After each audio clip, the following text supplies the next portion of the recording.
Radio Claret América presenta Sediento de ti, la palabra, fuente de vida, con el sacerdote misionero claretiano Tony Díaz. Reflexiones diarias del Evangelio. Aquí iniciamos.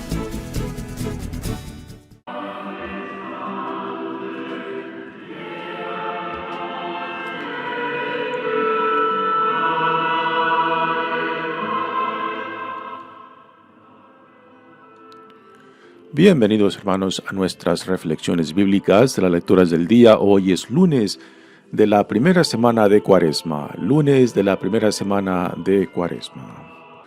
La primera lectura de hoy viene del libro de Levíticos, capítulo 19, versículos 1, 2 y 11 al 18.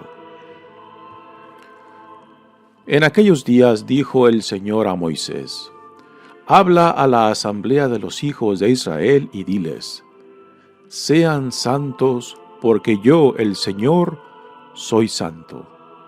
No hurtarán, no mentirán ni engañarán a su prójimo, no jurarán en falso por mi nombre. Eso sería profanar el nombre de su Dios. Yo soy el Señor. No oprimas ni explotes a tu prójimo. No retengas hasta el día siguiente el salario del que trabaja para ti. No maldigas al sordo, ni pongas tropiezos ante el ciego. Teme a tu Dios. Yo soy el Señor. No seas injusto en la sentencia, ni por favorecer al pobre, ni por respeto al poderoso. Juzga con justicia a tu prójimo. No andes calumniando a los tuyos, ni des testimonio contra la vida de tu prójimo. Yo soy el Señor. No odies a tu hermano, ni en lo secreto de tu corazón. Trata de corregirlo para que no cargues tú con su pecado. No te vengues ni guardes rencor a los hijos de tu pueblo. Ama a tu prójimo como a ti mismo. Yo soy el Señor. Palabra de Dios. El salmo responsorial es el Salmo 18 y el responsorio es: Tus palabras, Señor, son espíritu y vida. Tus palabras, Señor, son espíritu y vida. La ley del Señor es perfecta del todo y reconforta el alma. Inmutables son las palabras del Señor y hacen sabio al sencillo. En los mandamientos del Señor hay rectitud y alegría para el corazón. Son luz los preceptos del Señor para alumbrar el camino. La voluntad del Señor es santa y para siempre estable. Los mandatos del Señor son verdaderos y enteramente justos. Que te sean gratas las palabras de mi boca y los anhelos de mi corazón. Haz, Señor, que siempre te busque, pues eres mi refugio y salvación. Tus palabras, Señor, son rectitud y vida. El Evangelio de hoy viene de Mateos, capítulo 25, versículos 31 al 46. En aquel tiempo Jesús dijo a sus discípulos: Cuando venga el Hijo del Hombre, rodeado de su gloria, acompañado de todos sus ángeles, se sentará en su trono de gloria. Entonces serán congregadas ante él todas las naciones, y él apartará a los unos de los otros, como aparta el pastor a las ovejas de los cabritos, y pondrá a las ovejas a su derecha y a los cabritos a su izquierda. Entonces dirá el rey a los de su derecha: Vengan, benditos de mi Padre, tomen posesión del reino preparado para ustedes desde la creación del mundo. Porque estuve hambriento y me dieron de comer, sediento y me dieron de beber. Era forastero y me hospedaron. Estuve desnudo y me vistieron. Enfermo y me visitaron. Encarcelado y fueron a verme. Los justos le contestarán entonces: Señor, ¿cuándo te vimos hambriento y te dimos de comer, sediento y te dimos de beber? ¿Cuándo te vimos de forastero y te hospedamos, o desnudo y te vestimos? ¿Cuándo te vimos enfermo o encarcelado y te fuimos a ver? Y el rey les dirá: Yo les aseguro que cuando lo hicieron con el más insignificante de mis hermanos, conmigo lo hicieron. Entonces dirá también a los de su izquierda: Apártense de mí, malditos, vayan al fuego eterno, preparado para el diablo y sus ángeles, porque estuve hambriento y no me dieron de comer, sediento y no me dieron de beber, era forastero y no me hospedaron, estuve desnudo y no me vistieron, enfermo y encarcelado y no me visitaron. Entonces ellos le responderán: Señor, ¿cuándo te vimos hambriento o sediento, de forastero o desnudo, enfermo o encarcelado y no te asistimos? Y él les replicará: Yo les aseguro que cuando no lo hicieron con uno de aquellos más insignificantes, tampoco lo hicieron conmigo. Entonces irán estos al castigo eterno y los justos a la vida eterna. Palabra del Señor. Muy bien, damos comienzo a nuestra reflexión de las lecturas de hoy. Ya hemos dado comienzo a la primera semana de la Cuaresma y es tiempo de dar un buen comienzo. Dice el dicho que un buen comienzo es el 50% de la jornada. Así que dando un buen comienzo a esta temporada de la Cuaresma para que no sea en balde, para que sea una oportunidad de crecimiento, de maduración, de encuentro con el Señor, para poder llegar a las grandes fiestas de nuestra fe y iglesia, de la celebración de la muerte y resurrección de nuestro Señor Jesucristo, en la cual está fundada nuestra fe. Sin la resurrección no hay cristianismo. Y aquí en estas lecturas, tanto en la primera como en el Evangelio, se nos presenta un tema muy importante. Y la pregunta es: ¿qué es la santidad? La pregunta es obvia porque es lo que la primera lectura nos dice en voz de Dios, que dice: sean santos porque yo, el Señor, soy santo, ¿no? Parece un ideal inalcanzable, un ideal imposible. Y entonces, ¿cómo hemos de entender esto que el Señor nos dice de ser santos? Dice la lectura: En aquellos días dijo el Señor a Moisés: Habla a la asamblea de los hijos de Israel y diles: Sean santos porque yo, el Señor, soy santo. Nuevamente parece un ideal imposible, algo inalcanzable, y quizás nos preguntemos cómo Dios nos puede exigir esto, ¿no? Santo solamente Él. ¿Cómo nosotros vamos a alcanzar la santidad? Y aquí no estamos hablando de un fin, de una meta alcanzable. Ante todo, a lo que Dios nos llama es esa actitud, esa forma de ser y de vivir, buscando siempre actuar y vivir según nuestra dignidad e identidad como hijos e hijas amados de Dios. El fin le pertenece a Dios, la meta, la alcancemos o no la alcancemos, ya eso es cuestión de Dios, no nuestra. Lo nuestro es de orientar nuestra vida según a la vida que Dios nos ha llamado, tanto por medio de la alianza como por medio de Jesús, ¿no? Así que la alcancemos o no la alcancemos no debe de ser nuestro problema. Nuestra responsabilidad es orientarnos en esta actitud, en esta forma de ser, en esta forma de vivir y de relacionarnos. Y aquí lo que vamos a notar de que todo lo que el Señor define como parte de la santidad, no tiene nada que ver con devociones religiosas, ritos religiosos, no tiene nada que ver con otras prácticas religiosas. Todo lo que menciona en esta lista de lo que Dios espera de nosotros tiene que ver con la relación con el prójimo. Y esto mismo también lo reflejará el Evangelio de hoy. Ahora, algo también significante de esta lista que Dios nos da por medio de esta revelación a Moisés es de que todas están hechas en la forma negativa. O sea, de que dice, por ejemplo, no hurtarán.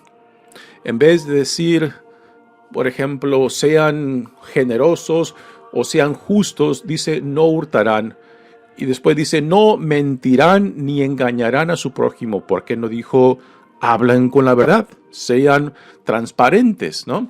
Así que todas estas cosas que Dios menciona por medio de Moisés están en el formato de negatividad, o sea, en la forma negativa en vez de una forma positiva, lo cual es muy significante porque uno puede cumplir todo esto no haciendo lo que el Señor nos pide que no hagamos, pero esto no es suficiente porque el otro lado de la moneda es de hacer lo que también Dios nos obliga, de ser compasivo, de ser bueno, de ser justo, de tratar al prójimo con dignidad.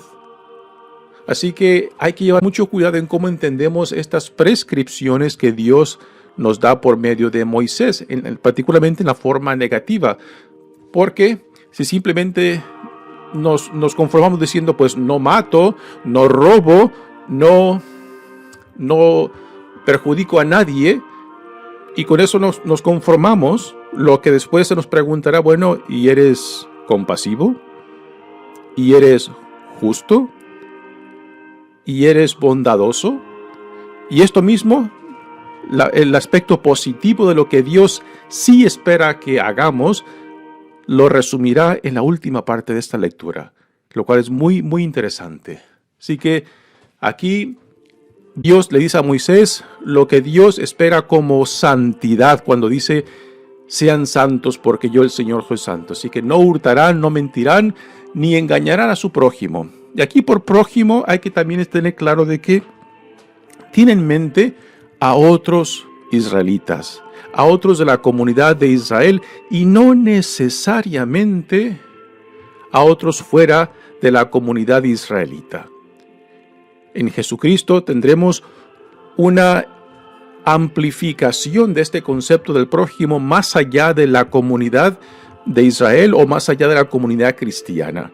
Y Jesús, particularmente en la parábola del buen samaritano, ahí nos define quién es mi prójimo, a quién yo soy llamado a ser mi prójimo.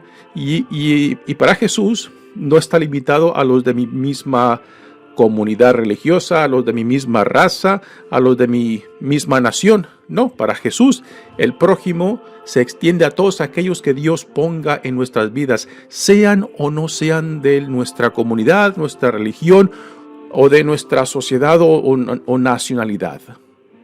Prójimo es todo aquel o aquella que Dios ponga en nuestras vidas. No jurarán, dice, en falso por mi nombre. Eso sería profanar el nombre de Dios.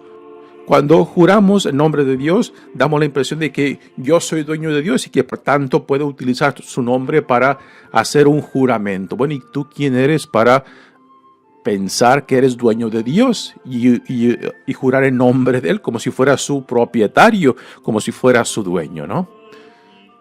Continúa la lectura diciendo, no oprimas ni explotes a tu prójimo, no retengas hasta el día siguiente el salario que trabaja para ti, del que trabaja para ti. Así que aquí entra el sentido de la justicia, ¿no? El salario del día era pagado al día para que el trabajador pudiera alimentar a su familia, y retenerle el salario de ese día, pues es prácticamente dejar que la familia de ese trabajador o trabajadora pues pasara hambre ese día. No, eso es algo totalmente injusto. No maldigas al sordo ni pongas tropiezos ante el ciego.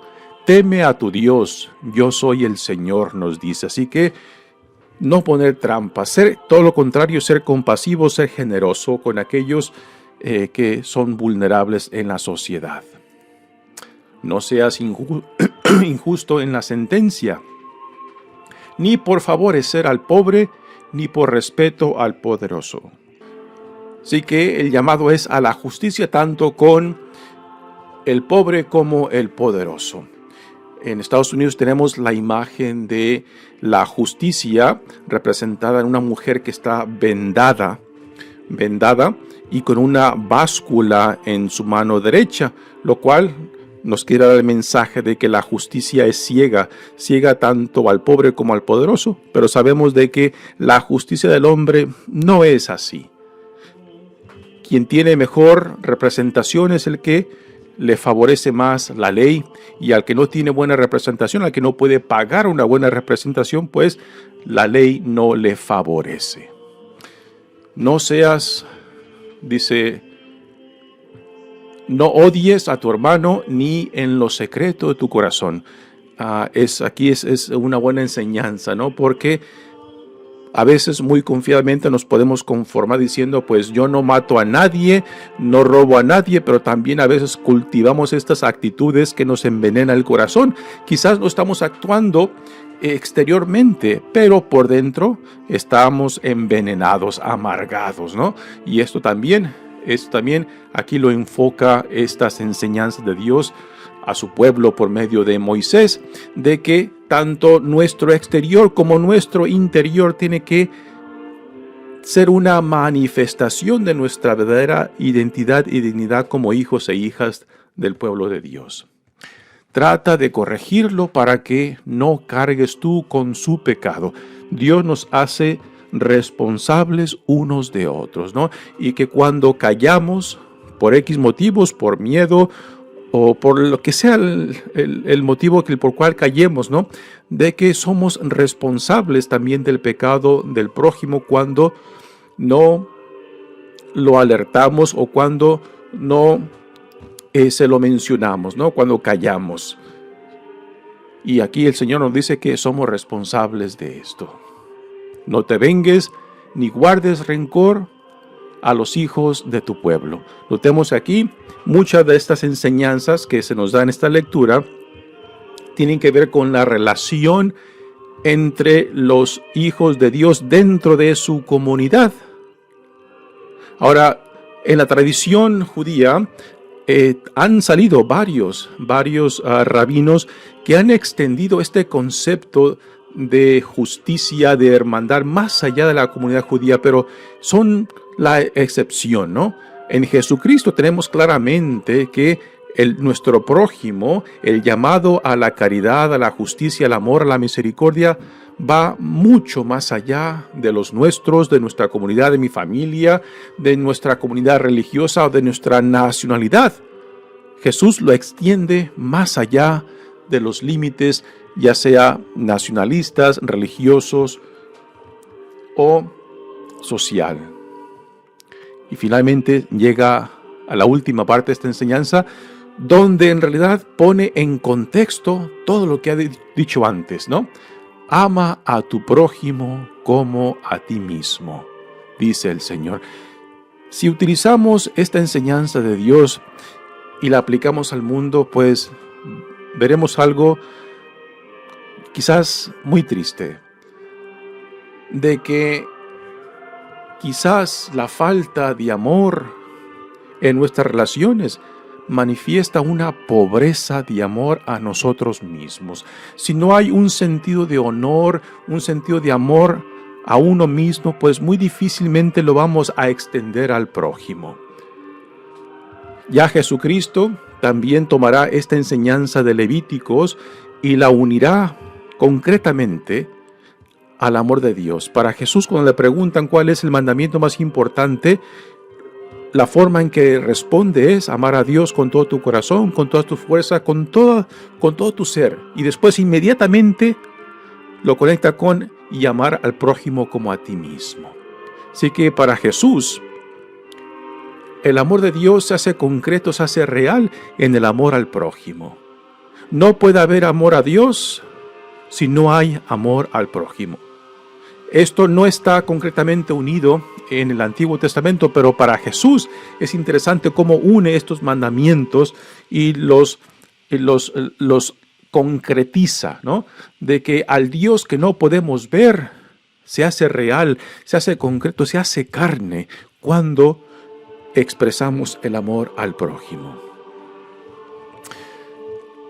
Pues es una enseñanza que en esta temporada de Cuaresma nos tiene que llevar a contemplar seriamente cómo vamos a vivir esta temporada cuaresmal, porque la tentación grande es reducir este llamado a la santidad, este llamado a regresar al Señor, este llamado a retomar nuestra identidad y dignidad como hijos e hijas de Dios, simplemente a ritos, a devociones, a prácticas religiosas. Y lo que este día, particularmente la primera lectura y el Evangelio, nos dicen, la santidad que Dios espera está íntimamente conectada con nuestra relación con el prójimo. Y nuevamente aquí por prójimo entendemos no simplemente los míos, de mi familia, de mi comunidad, de mi nacionalidad. Para Jesús, el prójimo es todo aquel hermano que Dios pone en tu camino, sea quien sea de cualquier religión, de cualquier nacionalidad, ¿no? Aquí hay un sentido universal que está claramente definido en las enseñanzas de Jesús en los evangelios. Muy bien, pasemos ahora al evangelio de hoy, que viene de Mateos, el capítulo 25, que es esta famosa parábola del juicio final, donde Jesús regresa por segunda vez, su regreso final para tomar posesión del reino que Dios Padre ha iniciado en él, y que ahora en su regreso, en su segunda venida, pues a él se le dará posesión y poderío de este reino. Y aquí en esta parábola Jesús nos presenta el juicio final, y nuevamente Jesús aquí utilizando esta imagen de un juicio entre las ovejas y cabritos. Las ovejas representando los justos y los cabritos representando los no justos, o aquellos que han rechazado el llamado a la santidad y a la relación con Dios en el prójimo. Y todo lo que aquí menciona Jesús en esta parábola, no hay ninguna mención ni de mandamientos, no hay ninguna mención ni de devociones religiosas, ritos religiosos o prácticas religiosas de cualquier tipo. Jesús, en esta parábola del juicio final, nos pone en contacto de relación del prójimo, pero con un prójimo muy particular. El prójimo que aquí Jesús describe es aquellos más vulnerables entre nosotros. En las enseñanzas de la primera lectura, no identifican al que no debe de robar, al que no debe de mentir, con los más vulnerables. Jesús sí. En esta parábola, todos aquellos que menciona en esta parábola son aquellos más vulnerables entre nosotros, aquellos más necesitados. Y aquí nos da un mensaje importantísimo que a veces simplemente lo ignoramos o simplemente lo rechazamos. Porque según nuestra política o nuestro sentido de la economía, pensamos de que esto es algo intolerable o algo que simplemente es un abuso. No. Jesús aquí nos identifica que a fin de cuentas seremos juzgados por el amor. Y por el amor particularmente con los más vulnerables, con quienes Jesús se identifica.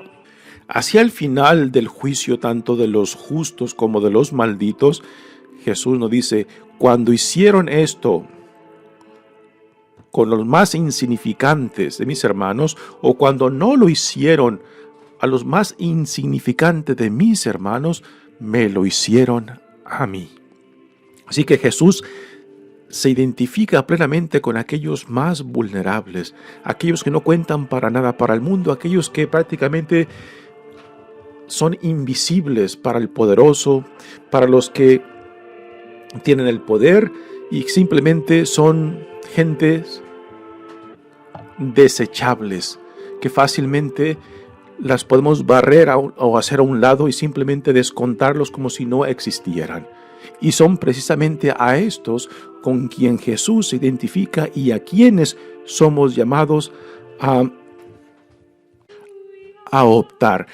Y con esto Jesús nos quiere dar, yo creo que una enseñanza muy importante, que Jesús toma una opción preferencial, no de que los más vulnerables, los pobres o los más necesitados sean mejores que otros, son más santos, no es eso, sino que el amor manifestado en Jesús toma una opción preferencial desde los más caídos, desde los más vulnerables, desde los más desfavorecidos del mundo, de la sociedad, de donde quiera que nosotros vivamos, ¿no?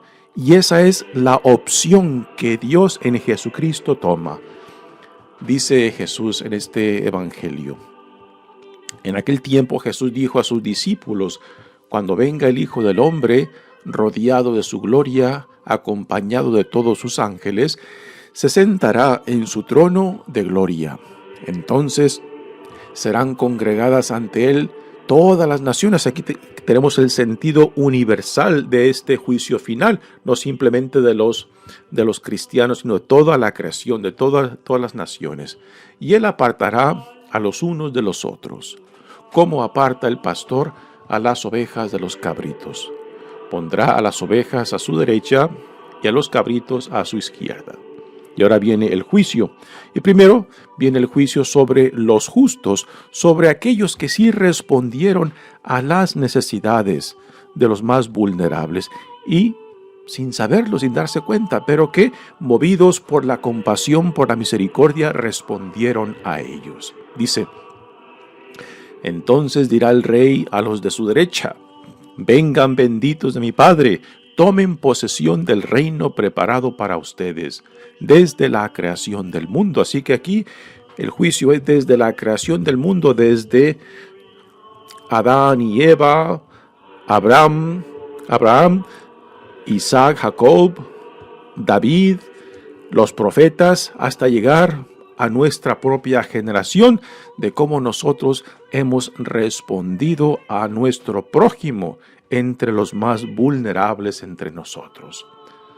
Dice: porque estuve hambriento y me dieron de comer, sediento y me dieron de beber, era forastero y me hospedaron. Así que aquí menciona al hambriento, al sediento, al forastero. Estuve desnudo y me vistieron, enfermo y me visitaron. A los enfermos, a los encarcelado y me fueron a ver. Y los justos le contestarán entonces: Señor, ¿cuándo te vimos hambriento y te dimos de comer, sediento y te dimos de beber? ¿Cuándo te vimos de forastero y te hospedamos, o desnudo y te vestimos? ¿Cuándo te vimos enfermo o encarcelado y te fuimos a ver? Y aquí vienen las palabras de Jesús, en la cual Él está plenamente identificado con todos aquellos más vulnerables entre nosotros. Y dice: yo les aseguro que cuando lo hicieron con el más insignificante de mis hermanos, lo hicieron conmigo. No hay dificultad en entender esto, pero sin embargo tan fácilmente lo ignoramos.